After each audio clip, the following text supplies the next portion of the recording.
Que tal vai a vosa imaginación? Tomade nota do novo obradoiro que vos pasamos.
En Escola de Familias falamos dunha dieta sana e equilibrada.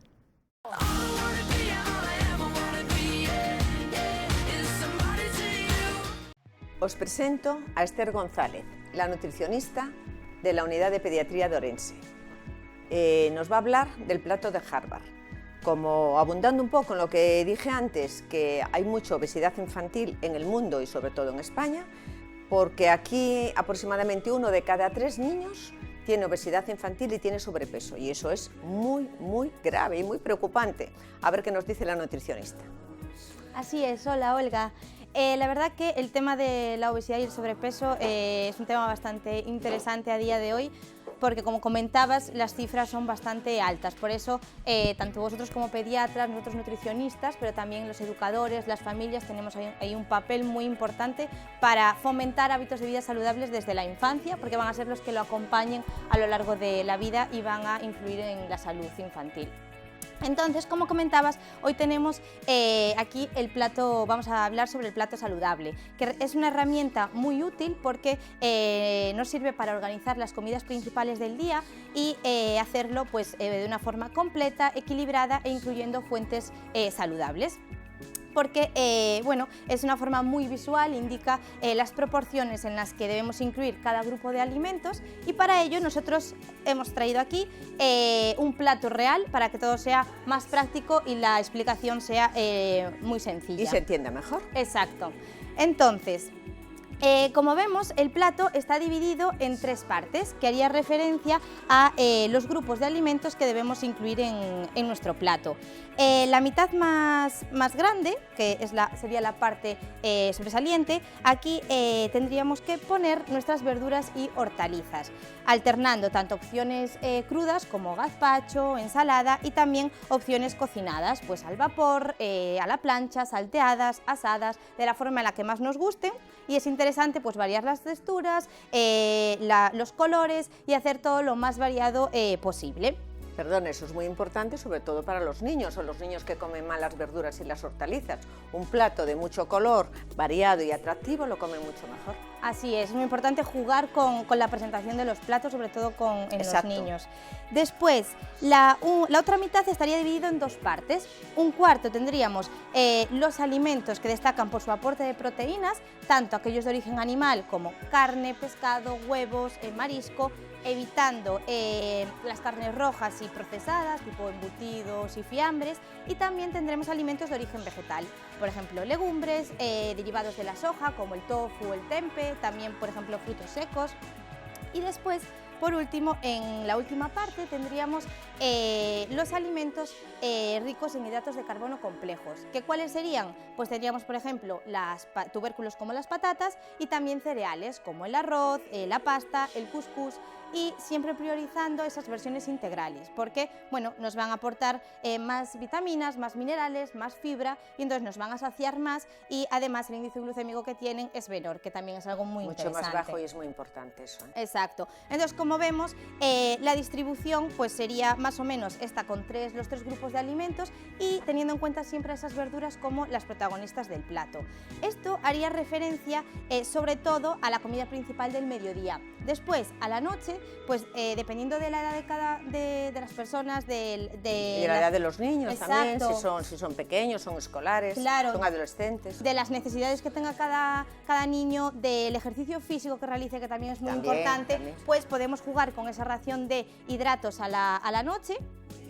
Aumenta, o sea, dejándola igual o disminuyéndola, incluso podríamos evitarla, pero eso, como digo, depende también de cada caso concreto, y habría que ver las circunstancias de esa persona, sus hábitos, y adaptarnos siempre al caso concreto de cada niño. Yo quería solo hacer así, con respecto al plato de Harvard, decir que lo hizo unos expertos en nutrición en la Universidad de Harvard. Fueron los que descubrieron este plato, los que lo hicieron y los que se empezó a extender por el mundo. Anteriormente, yo ando con esto porque anteriormente teníamos la pirámide de los alimentos, y entonces esta pirámide de los alimentos hace muchísimos años ya se hizo, el que lo sacó al mundo y el que lo distribuyó fue la embajada de agricultura, bueno, de la embajada, ¿no? ¿Cómo se dice? Sí, la sección de marketing, perdón, de agricultura de Estados Unidos, y fue la que lo extendió, y todo el mundo empezamos a copiar, bueno, todo el mundo empezó a copiar y lo empezó a hacer. Y durante muchísimos años se utilizó. Ahora está completamente en desuso, pero completamente en desuso. Entonces ahora lo que estaba aquí en la pirámide, que era, por ejemplo, alcohol, que era, por ejemplo, embutidos, que eran alimentos procesados, bollería industrial y alimentos procesados, todo eso, por ejemplo, está completamente descartado. Y entonces volvemos al plato, y entonces, bueno, esto ya lo retiro. Exacto, porque sí que es verdad que la pirámide hace referencia más bien a la frecuencia y a las raciones semanal. En cambio, el plato saludable pues hace referencia a las comidas principales, entonces es todo mucho más práctico y más cómodo, porque es importante que las recomendaciones que demos sean claras y lleguen claras a la población para que puedan realizarlas de manera adecuada. Entonces el plato, bueno, creo que puede ser ahí una herramienta muy útil. Muy importante, pero aparte de todo lo que nos has dicho ahora, hay cosas externas que podemos analizar porque tenemos esos tres grupos, pero podemos completar ese plato, porque por ejemplo ese aceite con el que solemos cocinar, ¿dónde lo meteríamos? Pues eso sería un extra y de grasa saludable en este caso. Entonces, como grasa de preferencia siempre vamos a utilizar el aceite de oliva virgen extra, pero también tenemos, por ejemplo, aguacate, frutos secos, también coco, para darle otra sustancia a nuestros platos. Después, como bebida, pues la bebida principal siempre vamos a optar por el agua, y en caso de querer incluir un postre, pues la fruta pues siempre va a ser esa opción de preferencia para completar también esa mitad de vegetales.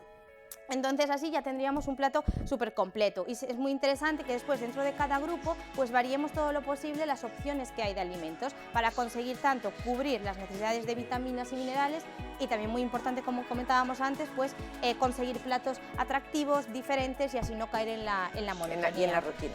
Yo ahora te Exacto. diría los lácteos, con respecto a los lácteos, que también con respecto a la pirámide nutricional se han disminuido. Antes hablábamos de 3 o 4 raciones de lácteos y ahora se pasó a 1 o 2 raciones. Exacto. Ahora, como máximo, lo que se recomienda son 2 raciones de lácteos, porque sí que es verdad que el calcio podemos encontrarlos en otras fuentes de nuestra alimentación y también el hecho de se pueden tomar sin ningún problema, pero también asegurando lácteos de calidad, pues yogures naturales, la leche entera o semidesnatada.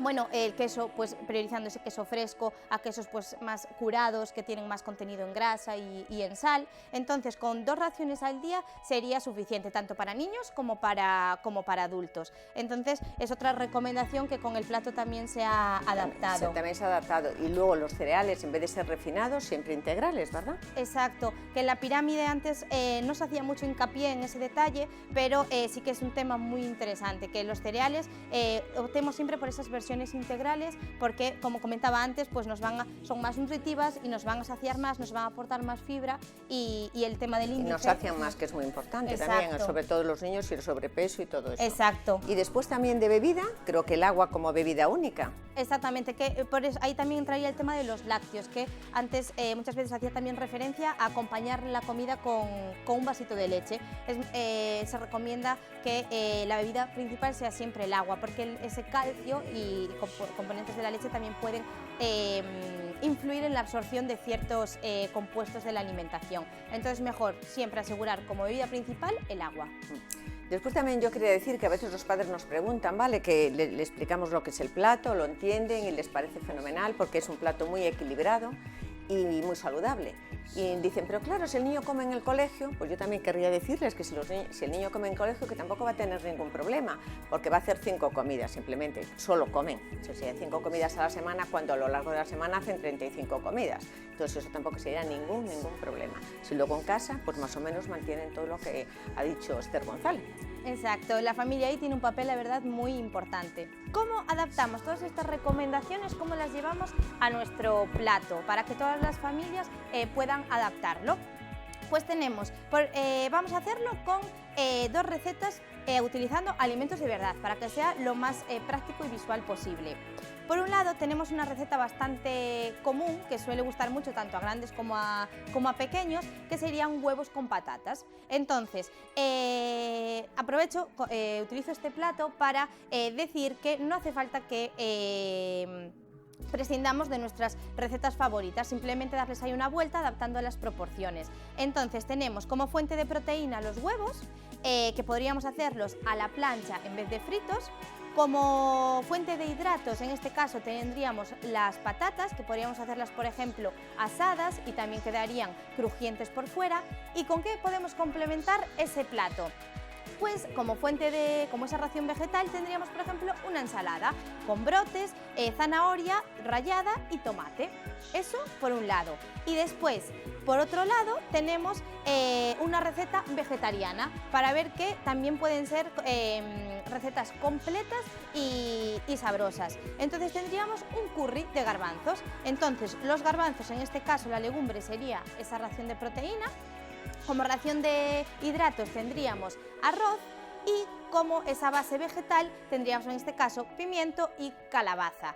En esta receta, como esa fuente de grasa, podríamos utilizar la leche de coco para hacer esa receta al curry.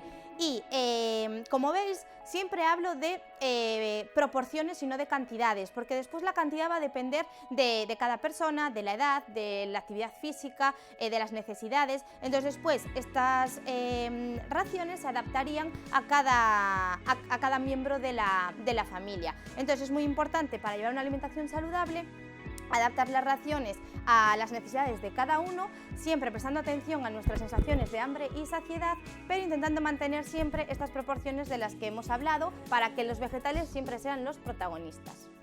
De acuerdo. Pues espero que sirva para todo el mundo y que a partir de ahora baje el sobrepeso y la obesidad, que es algo muy importante. E rematamos o programa, voltamos a semana que ven con máis aventura educativa. Lembrade a rir e a xogar, abur ata a semana que ven!